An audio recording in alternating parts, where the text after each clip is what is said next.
Viewers हमारे Facebook, YouTube और Instagram page पर लाइक, सब्सक्राइब, फॉलो, कमेंट्स और शेयर करना न भूलें ताकि फ्रीलांस जर्नलिज्म की फलाह बखा को यकीनी बनाया जा सके।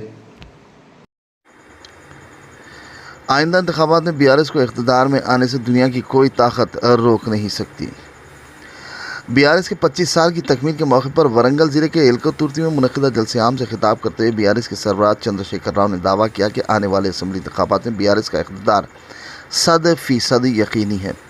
इख्तिदार में आने से बीआरएस को दुनिया की कोई ताकत रोक नहीं सकती। उन्होंने कहा कि कांग्रेस हुकूमत हर माज में नाकाम साबित हो गई है। कांग्रेस हुकूमत की गलत माशी पॉलिसियों की वजह से रियासत में माली बहरान पैदा हुआ। चंद्रशेखर राव ने कहा कि 1.5 साल के अंदर तेलंगाना की सूरत हाल हो जाने का उन्होंने ख्वाब में भी नहीं सोचा था। उन्होंने कहा कि वो अपनी आंखों के सामने तेलंगाना को तबाह होते देख रहे हैं, इसलिए उन्हें काफ़ी दुख और तशवीश हो रही है, क्योंकि वो खुद ही अलहदा रियासत तेलंगाना के लिए तवील जिद्दोजहद करते हुए नई रियासत को हासिल किया था और नई रियासत में 10 साल तक हुक्मरानी करते हुए रियासत को हर महाज में नंबर 1 पर ला खड़ा किया। चंद्रशेखर राव ने कहा कि तेलंगाना की तश्कील से कबल रियासत से 40,000 करोड़ रुपए के IT एक्सपोर्ट्स होते थे, लेकिन तेलंगाना की तश्कील के बाद बीआरएस हुकूमत की काविशों से तेलंगाना से IT एक्सपोर्ट्स 2,50,000 करोड़ तक पहुंच गए और IT के शोबे में 7 लाख नई मुलाजिमतें फराहम किए गए। उन्होंने कहा कि 25 लाख से ज़ायद नौजवानों को मुख्तलिफ शोबों में रोज़गार फराहम किया गया।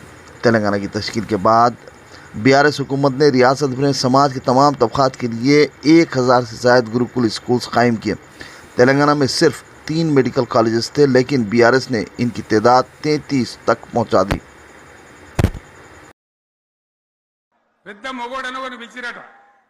మొగోడని మోల్కాల్స్తానికి పిలిస్తే ఎలక పిల్లని చూసి ఎలంకర పడ్డాడు.